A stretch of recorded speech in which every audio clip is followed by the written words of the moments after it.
Hello everyone, it's me again, Chocolate Geisha, back for another video, so thank you for tuning in. And today we are going to be talking about J-pop idols and idol culture. So if you're interested, then stay tuned and let's get going.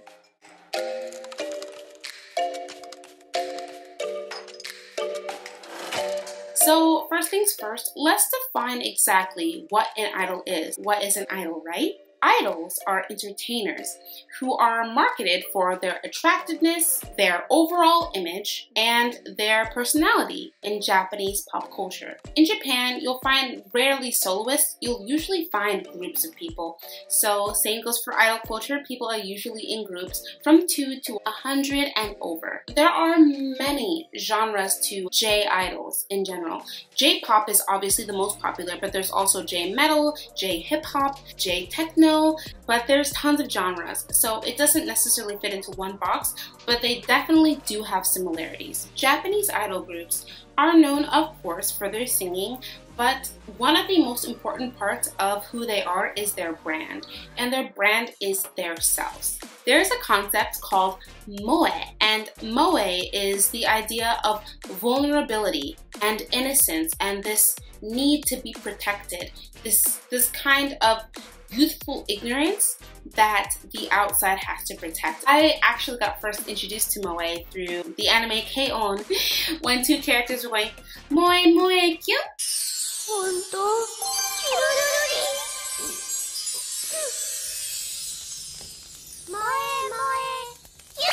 They're so sweet and innocent that you have to be protected.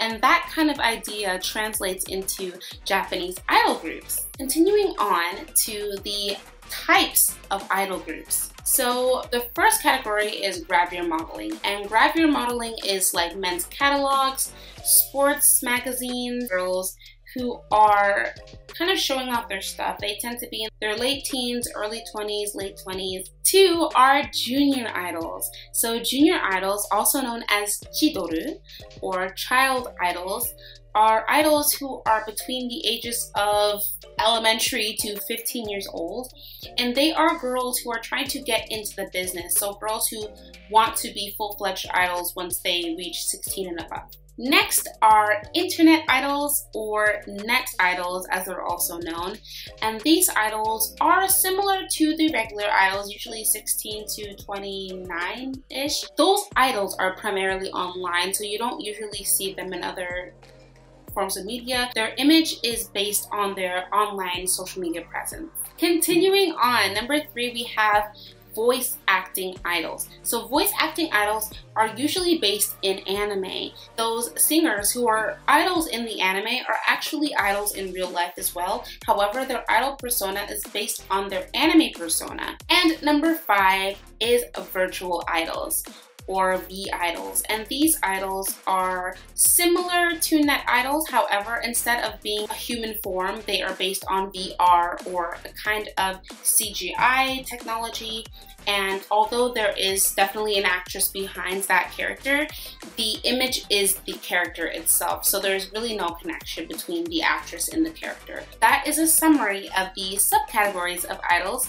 Next, we'll go on to the fan culture. Let me just say that J-idol fan culture is one of the most unique kinds of fan bases I've ever seen in the fandoms I've seen. I'll start off by saying that most of the fans of idol girls are men, and particularly men who are between the ages of 30 and 40. The ones who spend the most money are definitely men who are between the ages of 30 and 40. And by spend the most money, I mean men who are spending significant amounts of money on merchandise and endorsed products to show their support to their particular favorite idol. I highly suggest, if you're curious about this, watch a few meet and greets, because a lot of idols hold them. That time where you go into those meet and greets or where you get to shake hands, you get to share a few words with the idol depending on how much time you paid for.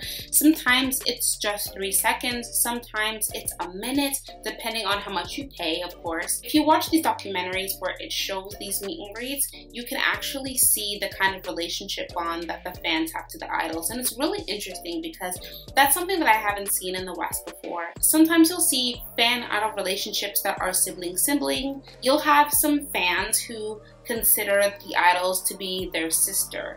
Sometimes they're a parent-child kind of dynamic, like the fan feels like they are watching the idol grow up, also because the idol tends to be very, very young. Sometimes you'll see this girls next door narrative. It really varies. Also, a really fun part that I found about the idol culture in Japan is that usually you'll find in a group that there's many different kinds of girls.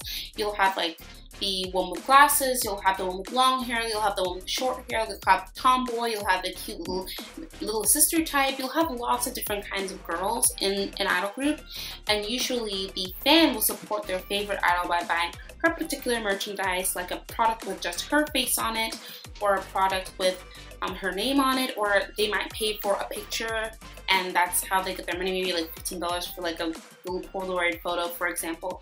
So those are things that they all do to support their favorite girl. And also, they will cheer with glow sticks, which is what you find most common in those concerts. You'll see someone cheering with a glow stick, and that's them cheering for their favorite idol. So if your favorite character is the blue idol, you will purchase a blue glow stick to show that idol that you are cheering for them. Next is the lifestyle, the idol lifestyle. To put it simply, being an idol is not for the faint-hearted. Being an idol is tough. Being an idol is difficult, not your average teenage, pre-adult experience. In addition to grueling work schedules, endless practice times, and the need to keep a squeaky clean reputation, there are more responsibilities that idols hold. One of them is the physical parameters. As I mentioned before, a lot of idols are judged on their appearance. This is similar to K-pop idols as well, but a lot of J-pop idols are held to a very, very high standard as far as their physical appearance is concerned, because their brand is also their appearance, not just their music. There are height and weight requirements, there are age requirements, hair color requirements, and overall like cuteness, hotness kind of judgments that go on in idol culture, and it's pretty harsh. I will say it's pretty harsh. You know, it's not rare to hear of an idol, you know, having a kind of maybe eating disorder or dealing with really, really tough issues as far as maintaining their physical appearances. Many idols go through very drastic lengths to maintain their appearances, to maintain that look that is the most marketable, and it's a really high stress life. Next is the dating ban. In order to preserve the image of the idol, they are not allowed to have romantic relationships most of the time. Some even need permission to get married. The idol image really thrives on that idea that the fans have a chance with the idol, that they can shoot their shot with the idol, and that they can really connect with this idol because this idol really doesn't have any other connections romantically. However, this could have huge consequences because girls are girls, teens will be teens, and of course there are always people who are willing to break the rules and they want to experience, you know, love and things like that. So I have prepared for you a case study about a very interesting situation. Got to get my glasses on.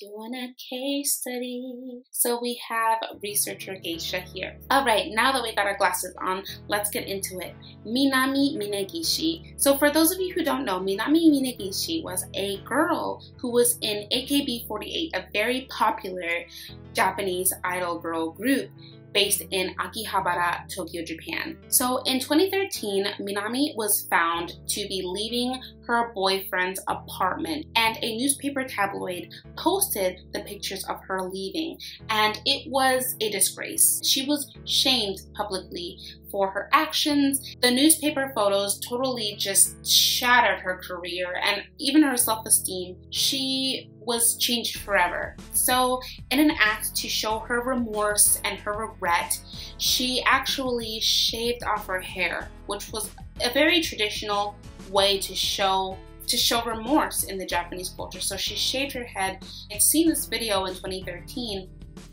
and she had no hair. I just saw this Japanese girl with no hair, just tears running down her cheeks and just talking about how she was so sorry.